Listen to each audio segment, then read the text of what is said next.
मोचन है, तो उन पर रिपोर्ट लिखी गई, तो उन्हें अपने संकट का आभास नहीं हुआ?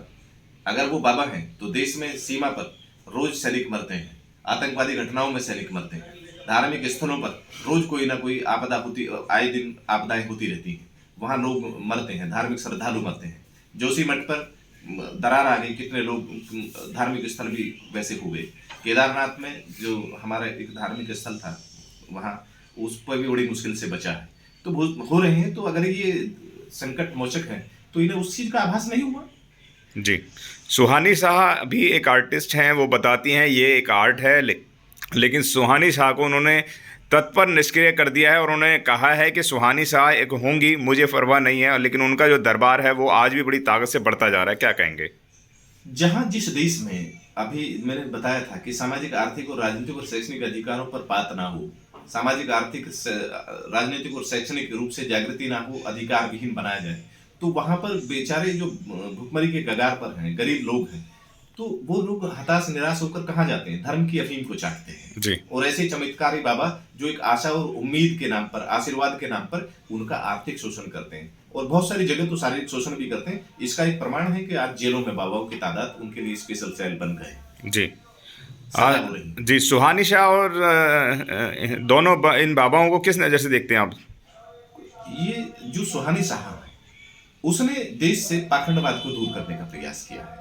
उसने इस दर्शन को बताने का प्रयास किया है कि ये एक मनोविज्ञान है, कि मनोविज्ञान में हम दूसरे की बातों को पढ़ लेते हैं। जी। शारीरिक मानसिक उनकी स्थितियों के आधार पर उनकी मानसिक स्थिति को पहचान लेते हैं। मनोविज्ञान का है कि मनस प्रभावी बातें, मनस प्रभावी खान पान और मनस प्रभावी औषधियों के माध्यम से हम उसके बारे में निष्कर्ष को निकाल ले लेते हैं। जी। कोई चीज आते हैं, उनका अपना एक नेटवर्क होता है। बहुत सारे लोग ये जो पाखंड धर्म के नाम पर अंधविश्वास पोसते हैं और धार्मिक पाखंड करके देशवासियों के आर्थिक रूप से उनका उत्पीड़न ही कहेंगे, उनका शोषण करते हैं, लूट मचाते हैं, परंतु सरकार इस तरफ ध्यान नहीं देती। जी। जो पूंजीवादी सरकारें हैं वो और ऐसे लोगों को बढ़ावा देती हैं। जी। वहां जाकर उनको उनके दरबारों में रोशन करने का काम करती है, परंतु शिक्षा और चिकित्सा स्वास्थ्य सुविधाओं को मजबूत करने का प्रयास नहीं करती। क्योंकि जब देशवासी शिक्षित हो जाएंगे, शारीरिक मानसिक रूप से प्रशिक्षित हो जाएंगे, स्वस्थ समाज ही स्वस्थ सोच का निर्माण करता है, और साहित्य ही दिमाग की खुराक है, तो अच्छा साहित्य, अच्छी सोच लेकर फिर आदमी तर्क करेगा, तो ऐसे पाखंड खत्म हो जाएगा। धीरेन्द्र शास्त्री दिव्य शक्तियों के ज्ञाता हैं, साक्षात उनके अंदर बालेश्वर महाराज आते हैं और सारी परेशानियों का निवारण भी कर देते हैं। क्या कहेंगे? दिव्य शक्तियों के ज्ञाता हैं तो फिर वो अपना उद्धार क्यों नहीं कर लेते? अपने ऊपर मुकदमा दर्ज हुआ, उसके लिए हम क्यों नहीं ले लेते? देश में जो इतने आतंकवादी घटनाएं, फिर सीमा पर जो सेना के जवान मारे जाते हैं, देश के जो इतना अरबों करोड़ों लाखों रुपए का जो बजट है, वो हमें इसकी क्या जरूरत है? तो सरकार ऐसे बाबा को ही बॉर्डर पर लगा दे। जी। तमाम बाबा, तमाम हिंदू संगठनों ने जंतर मंतर पर प्रोटेस्ट करा और उन्होंने कहा कि इस तरीके के स्टेटमेंट जो देगा उनके खिलाफ हम एक्शन लेंगे। क्या कहेंगे? ये द्विकंटक नीति के लोग हैं जी, जिनके सामाजिक, आर्थिक, राजनीतिक और शैक्षणिक अधिकारों को ऐसे बाबा प्रोटेक्ट करते हैं।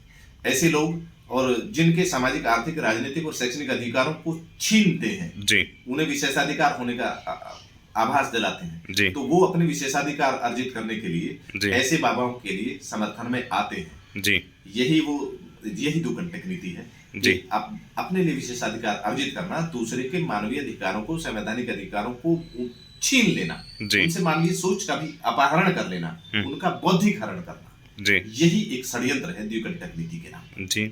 बहुत सारे वीडियोस में देखा गया है धीरेन्द्र शास्त्री कईयों से पाँव छुआते हैं, और किसी ने एक वीडियो भी बड़ा वायरल हुआ था, उन्होंने कहा था कि शूद्र हैं हम या शूद्र हैं तुम या इस तरीके का, तो उसको पाँव भी नहीं छूने दिया था।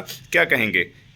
सरकार को या जो कानून व्यवस्था के रक्षक हैं उसको उसका कन्फेशनल स्टेटमेंट है, उसे जेल में डालना चाहिए जी।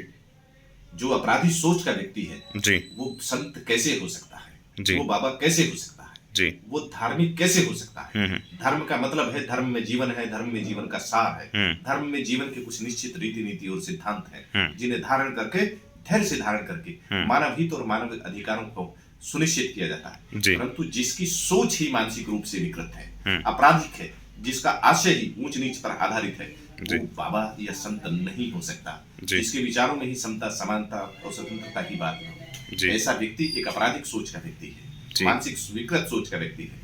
इनको खुला नहीं छोड़ना चाहिए। जी, फिर क्या कारण है कि लाखों की भीड़ लगातार उनके पंडालों में देखने में नजर आ रही है, करोड़ों की बुकिंग हो रही है, लाखों का व्यापार उनके अंदर आगे पीछे चल रहा है, क्या कहेंगे? ये एक संगठित एक जो सोच है ना, जी। ये एक सोच का परिणाम है। जी। ये एक संगठित व्यवस्था है जो जिसने धर्म को एक उद्योग बना दिया है, धर्म को एक धंधा बना दिया है, जहां पढ़ा लिखा भी अंधा बना दिया है और राम नाम जपना पराया माल अपना की बात जी। करते हैं। जहां जी। करोड़ों की बुकिंग है और वहां पे आर्थिक स्रोत और वैसी चीजें बनाई जा रही हैं जिनके प्रवचन के नाम पे भी क्या नाम है लाखों रुपए लिए जाते हैं। तो वो बाबा कैसे, वो तो व्यापारी है। जी। धर्म के नाम पर व्यापार नहीं हो सकता। जी। धर्म उपदेश है, आदेश नहीं। जी। इसलिए धर्म थोपा नहीं जा सकता। जी। लव जिहाद पे भी वह बोलते हैं, वह कहते हैं अपनी बच्चियों को बचाइए। लव जिहाद मुस्लिम को सामने रख कर बोलते हैं और वो यहाँ तक बोलते हैं कि अपने घर में हथियार रखना बहुत ज़्यादा ज़रूरी है। इस तरीके के स्टेटमेंट लगातार आते हैं। क्या बाबाओं को इस तरीके के प्रवचन देने चाहिए, नहीं देने चाहिए, या किस नज़र से आप देखते हैं, वह बताएं।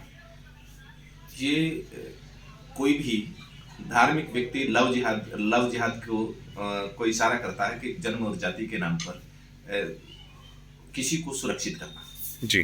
किसी भी बेटी को या प्यार को अपनी ही जाति या अपने कुल या गोत्र तक सीमित रखने का जो प्रयास है, तो अमानवीय है और संविधान के विरुद्ध भी है। ये लव जिहाद शब्द ही एक आपराधिक सोच का, एक मानसिक रूप से विकृत सोच का परिचायक है, जिसको राजनीतिक जो स्वार्थी लोगों ने प्रयोग किया।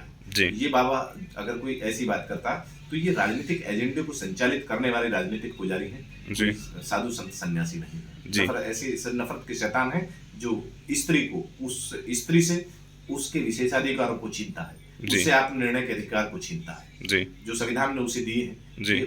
कोई भी वयस्क स्त्री हो या पुरुष हो, वो अपना जीवन, बहुत सारे चमत्कार वो दिखाते हैं।